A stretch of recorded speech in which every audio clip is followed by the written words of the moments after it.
예, 조승용 의원입니다. 저 질의 좀 앞서서 한 가지만 총재님께 말씀드리고 질의 들어가겠습니다. 대한적십자사 제 홈페이지를 들어가 봤더니요. 네. 지금 긴급 재해 구호 지원 실적이 IT 지진 구호 활동한 것은 없어요. 2008년도 중국 지진, 미얀마 사이클론까지는 49억 3천만 원을 지원했다라고 됐는데 2009년도에 발생한 IT 지진에 대해서는 전혀 긴급 재해 구호 활동에 홈페이지에도 안 올라가 있어요, 지금. 우리 보건복지부에서 나온 파견관 있죠? 공공의료과장. 어디 계세요? 이거 알고 금방 우리 지금 논의됐던 거 모든 거 다 알고 계셨어요? 보건복지부는 다 알고 있었어요? 정기예금 하고 있는 거 알고 있었어요? 몰랐어요? 마이크 대고 예. 이렇게 세부적으로까지 저희가 관리는 그러니까 66억이나 적금 예금하고 있는 거 알았어요? 예, 그 사실은 모르고 있었습니다. 장관한테 보고해가지고요. 예. 이거 감사해야 됩니다. 우리 국민들은 분노를 금할 수가 없습니다. 이 사실을 알면. 담당 과장도 모르고 있잖아요, 지금. 예, 그 부분에 대해서 저희가 내부적으로 검토를 해서 보고를 드리도록 하겠습니다. 그럼 자체감사 하세요. 예? 예. 장관한테 이야기하세요. 그리고 총재님. 네. 지금 대한적십자사는 중립성이 그 원칙 아닙니까? 독립성이 원칙이고. 네. 그래서 대통령제에서는 거의 대통령이나 국무총리급에 준하는 예우를 해드리지 않습니까? 그러죠? 그것은 어떠한 상황에도 외부 환경에 흔들림 없이 업무를 수행해야 된다는 그런 차원에서 대한적십자사 총재는 특별 대우를 받고 계신 겁니다. 알고 계십니까? 네. 질문하겠습니다. 지난 8월 26일 날, 8월 31일 날 대한적십자사가 북한에다 수해 복구를 지원한다는 통지문을 발생했죠. 네. 그것이 자발적으로 발생했습니까? 정부 지침에 의해서 발생했습니까? 느닷없이 지금 발생을 했거든요. 북한의 수해 복구를 지원하겠다. 네. 그것은 제가 제의를 해서 정부에서 동의해서 발생한 겁니다. 그랬는데 9월 4일 날 북조선 적십자에서 기왕 보내려면 쌀, 시멘트, 중장비 좀 보내달라. 이렇게 왔지 않습니까? 네. 예. 그래서 쌀하고 시멘트는 보내겠다. 네. 그렇지만 중장비는 배제하겠다. 네. 그 이유가 뭐죠? 두 가지입니다. 하나는 간단하게 답변해 주십시오. 네. 금액이 중장비는 금액들이 크기 때문에 예. 우선 지금 수해 복구에 급히 하려면은 역시 쌀이나 세멘트. 그건 독자적 판단입니까? 정부가 지침을 내준 겁니까? 그것은 정부의 의견이 반영됐습니다. 네. 그 당시 기자회견을 할 때 기자들이 물어보니까 총재께서는 네. 중장비는 적십자사가 결정할 것이 아니라 정부가 고민할 사안이다. 이렇게 말씀하셨단 말입니다. 기억하십니까? 네. 그래. 그 뒤에 9월 8일 날 현인택 통일부 장관에게 국회 외통위에서 네. 적십자사가 외통위 답변에서 장관은 뭐라고 했냐면 그 문제는 중장비 지원 문제는 적십자사가 최종적으로 판단하고 결정하는 사안이다. 이렇게 답변했단 말입니다. 네. 자, 그러면 적십자사하고 지금 통일부하고 지금 핑퐁 치고 있는 겁니다. 적십자사는 정부가 결정할 일이고 통일부에서는 적십자사가 결정할 일이고 누가 결정할 일입니까? 그것은 적십자사가 제의하고 정부의 의견을 반영합니다. 제가 아까 처음에 모두에 발언할 때 적십자사 총재는 네. 어떠한 내부 한계에도 영향을 받지 않는 독립성, 중립성을 가져야 된다는 것이 나와 있습니다. 우리 홈페이지에 보면. 그렇지 않습니까? 7가지 원칙인가 있잖아요. 대북 지원에 있어서는 그게 현실이 아닙니다. 대북 지원에 있어서는 거의 모든 재원이 정부에서 나오기 때문에 적십자가 독자성을 가지고 결정하고 이렇게 할 수가 없습니다. 그러니까 이게 잘못됐다는 겁니다. 네. 적십자사는 지난 2006년에도 북한이 그때 장거리 미사일을 발사한 직후에도 수해 복구를 위해서 트럭이라든지 굴착기라든지 페이로다들을 763억 원어치를 지원했어요. 알고 계시죠? 네. 2007년도에도 복구 장비, 트럭, 철근, 경유 등을 549억 원 상당을 지원했어요.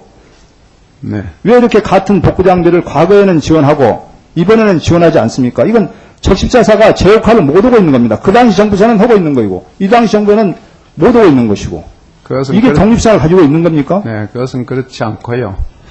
적십자사가 제의하고 정부에서 지원하고 하는 것인데 금액이 크면은 역시 정부 간의 대화에 의해서 합의를 한 이후에 적십자사가 그 집행을 대행합니다. 적십자사가 제안하고 정부가 지원한 게 아니고요. 네. 지금 판단은 정부가 뒤에서 하고 적십자사가 지금 앞장서야 가지고 하고 있는 거예요. 모든 것은 정부가 결정하고 있는 겁니다. 그게 뭔 적십자사가 지금 독립성을 갖고 있는 겁니까? 잘못된 거 아니에요. 총재님으로서도 하고 싶은 말이 납니까 그러면?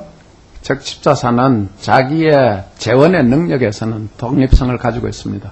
네, 그러나 자체 재원만 독립성을 갖고 있는 건 모르겠습니다. 그것도 정부의 북한에 지원해 줄 때는 정부 지침을 다 받아갖고 오고 있어요 지금. 재원을 정부에 의존하는 사항에 대해서는 정부의 의견을 존중해야 됩니다. 지금 100억 이번에 10월 달에 보내는 것은 그건 자체 자금입니까? 그건 정부의 지원에 의합니다. 그것도 정부 지원에 의한 겁니까? 네, 그렇습니다. 지금 정부 들러리 서고 있는 거예요. 좀 솔직하세요.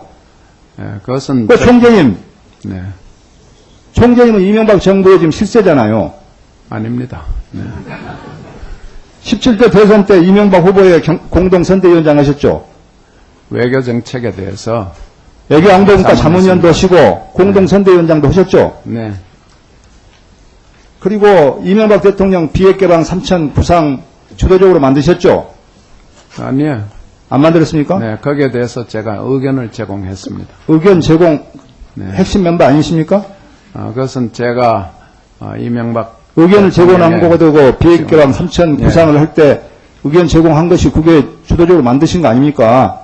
그것은 그 당시 제가 도와줬을 때 이전에 그 구상이 됐기 때문에 그 구상에 대해서 그렇게 이리저리 제가 의견을 줬습니다. 그 발언을 해프하지 마십시오.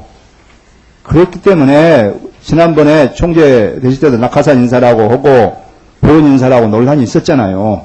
논란이 있었지만 사실하고 다릅니다. 저는 적십자 총재직위를 사양했습니다. 사양했다가 다시 도움이 될 것이라. 최근에 그 애교부 네. 그 인사 자식들 그 특채한 것과 관련해서 총재 역시 자유롭지 못하다는 의혹이 제기되고 있습니다. 그 외무고시 2부제도 있잖아요. 네, 이거 총재님이 예무장관으로 재임하던 시절에 도입했죠. 아닙니다. 97년도에 도입했어요. 장관 재임 시가 96년부터 98년 3월 아닙니까? 그렇지 않습니다. 예? 그렇지 않습니다. 사실은요. 그것은 당시에 총무처에서 만들었고 제가 외무부에 그러니까 외무장관으로 재임하던 시절에 도입됐다 그 말이에요. 97년도에 도입됐기 때문에. 그렇지 않습니다. 그 전에 도입했습니다. 제가 외무부에 들어가기 좋습니다. 전에 좋습니다. 도입했습니다. 그건 한번 따져보겠습니다. 확인해보게 하겠습니다. 네. 이 외무고시 2부 제도가 네. 외교부가 실시한 채용 방식 중에서 가장 불평등 시비가 많았던 제도입니다.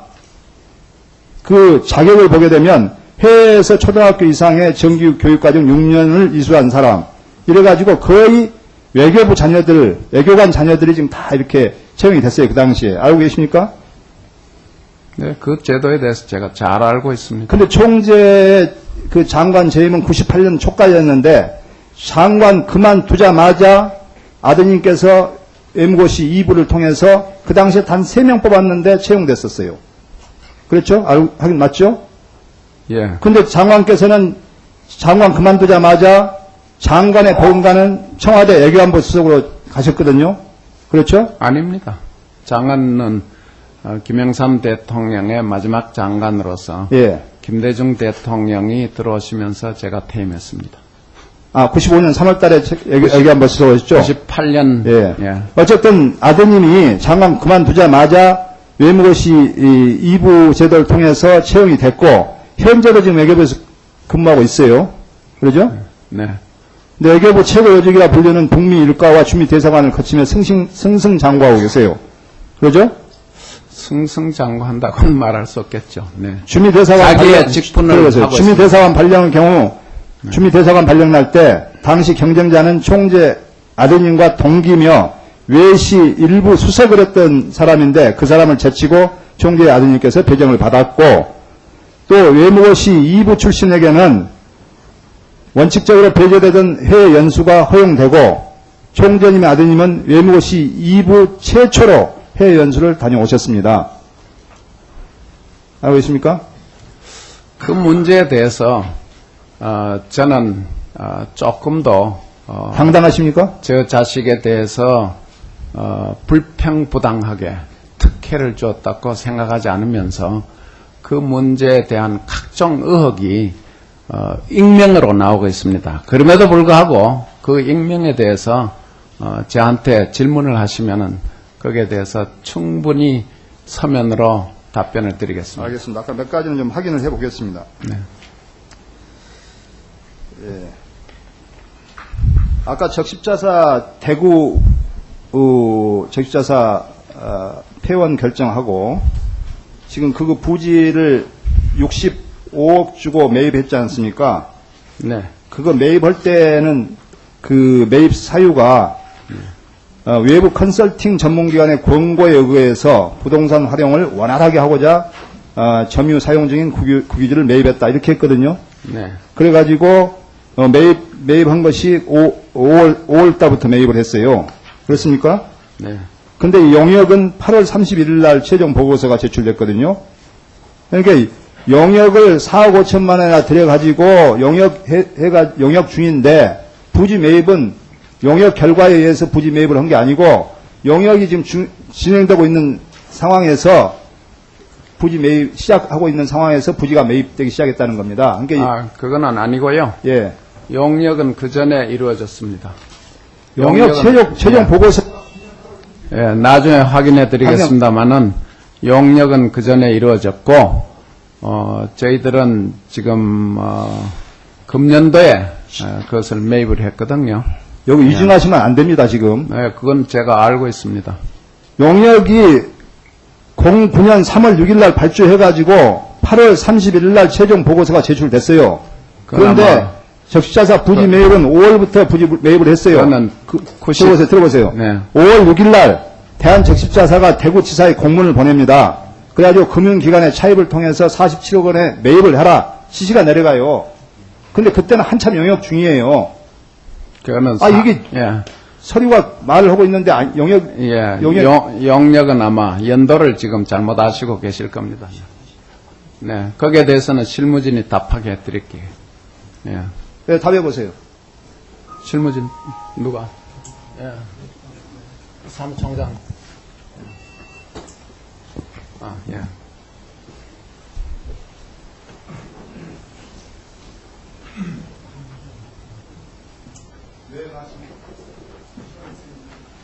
이미 시간은 되세요? 예, 죄송합니다. 기획조정실장에 답변 올리겠습니다. 사실은 저도 7월 20일 날라서 한 가지 확인할 게 있어서 지금 저기 했습니다. 용역은 최종 완료 보고는 그것이 8월에 됐습니다만 4월에 됐습니다만 그 중간 보고가 한 번 있었습니다. 그래서 그 용역 중간 보고에 의해서 대구병원 부지를 매입을 했고요. 중간 보고 가지고 매입을 하신 겁니까? 영역 결과 보고서 최종 보고서 안 나왔는데. 그리고 지금 방금 총재 말씀은 영역 결과 보고서 최종 결과 보고서가 나온 뒤에 부지 매입했다고 말씀하셨잖아요. 그것에 대해서 진실을 물어보는 것인데 중간 보고서 나온 것 가지고 부지 매입했다는 말이 됩니까? 왜 그렇게 거짓말을 하고 있는데도 그건 좀 확인해 보십시오. 제가 기억하기는 용역이 충분히 사전에 이루어져서 예. 기획조정실장입니다. 말씀하셨잖아요. 중간 보고서를 갖고 부지 매입을 시작했다고. 그것도 지금 분명한 답변이에요. 뭐 영역을 하면 보고서를 갖고 어떻게 시작을 합니까? 최종 보고서를 갖고 시작을 해야죠. 자, 주 의원님, 이따 추가 질의 때 네. 더 하시죠. 자, 다음에는 우리 최영희 의원님 질의하시겠습니다. 이따 추가 질의 때 상세히 예, 설명하세요. 자세히 알아보고 상세 설명 드리겠습니다.